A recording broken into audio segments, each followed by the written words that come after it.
Okay, let's do a chain stitch. If we look at our actual diagram here, what we are going to do is our needle is threaded and it has a knot on the end. Okay, so I've already threaded and needle and knotted it. So how you start your chain stitch is you can start on the left or the right hand side. In this diagram, I'm starting on the left side. So we always come up from the bottom. That's why it's either called out or up, depending on what you want to say as your catchphrase. Okay, some people say out and they'll say in. And that means out comes up from the bottom. This is out or up. And going down or in means that you take your needle and you go down, like you're diving into the water. And then you go up and down and up and down, or out and in, out and in, whichever one you want to say. Okay. I typically start saying up and down. That's just kind of how I do it. Okay. So what you're going to do is the only stitch that you really have to worry about is the up and then the down. But when you do that, you make this loop. So let's try this. We're going to find our hole. I may not be able to come right through the hole where it's supposed to come in. All right. So my needle comes up through the back side, right? It's coming to the top. I'm making sure it doesn't go knotted on the back. Okay. Then I'm not going to worry about a loop right now on my first chain because my string's going to want to go wherever my needle goes. So I'm going to go down as close as I can. Now I space this out quite a bit just for this demonstration, but you want to get pretty close to the first dot, right? You want it to look like you went in the same hole, but if you go in the same hole, you're going to pull your thread out. So there needs to be some fabric between your up hole and your down hole. Okay, there needs to be this little gap in between. Otherwise, what's going to end up happening is you're going to just pull your thread right out.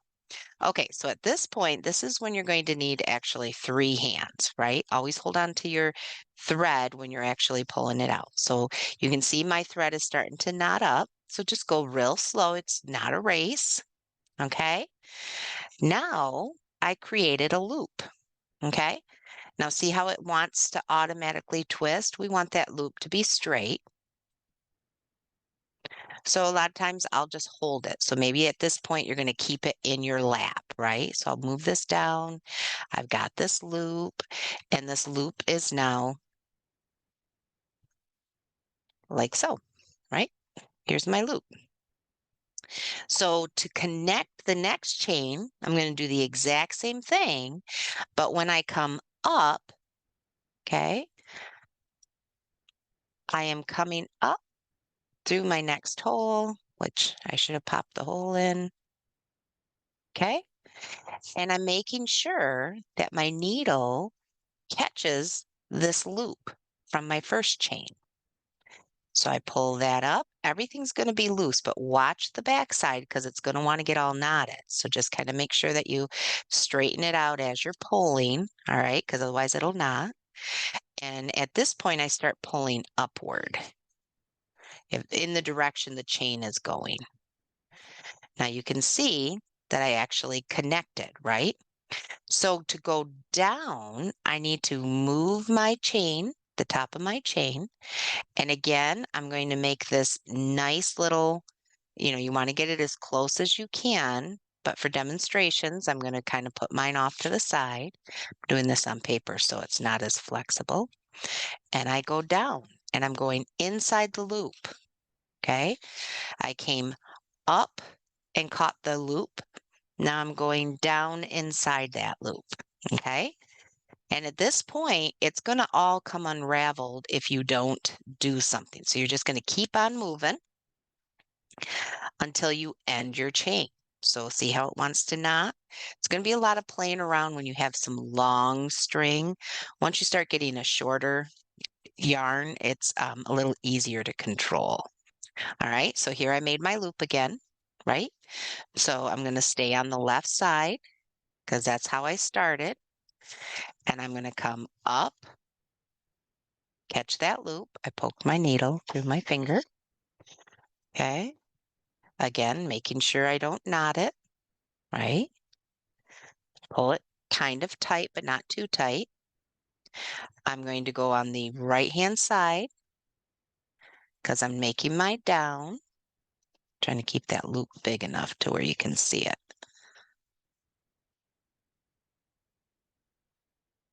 So I go down, leaving a little bit of a gap.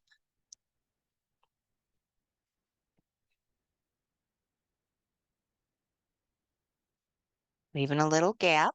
See, I'm inside my loop, right? So I'm doing the downward inside my loop.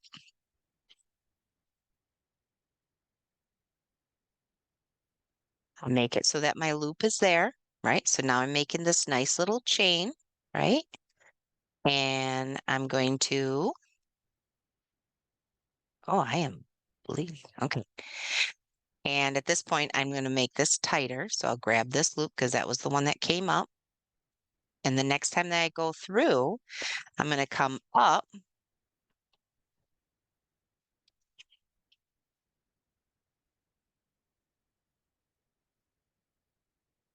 Needle doesn't want to go through the paper very easily.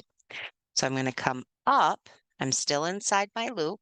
Now I want to finish this chain off. That means that I'm not going to make another chain. Okay.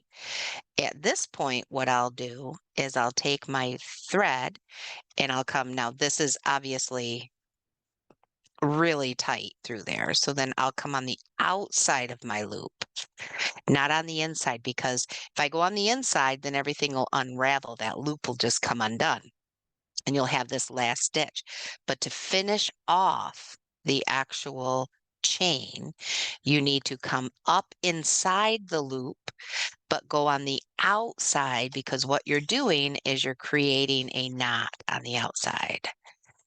Okay, and if it gets knotted up, just kind of pull. That's why you never want to go real quick on this because your string will always want to knot. It'll always want to. And so see, now that I am finishing, I'm not making any more chain. So I came up through my loop. I caught that loop, and then I'm coming on the outside of my loop. And what that will do is it'll hold it tight. So now this will not unravel. Okay, so that's all a chain knot or a chain stitch is. Then on the back side, you would go ahead and on the back side, you should have this diagonal looking way. Then you would just finish off that knot. You would just push your string, your needle through one of these, come around. Don't pull tight, right? And then once you go around the one, you can come around it again and go catch both of them and slide it through. Obviously, your stitches are going to be a little bit shorter and smaller. So now I went through that one once. I'll come through it again. I might make a knot and just kind of go through this little loop here. However you want to do. The biggest thing is you want to make sure that you don't pull too tight. And then you can cut this off right close to it. Okay.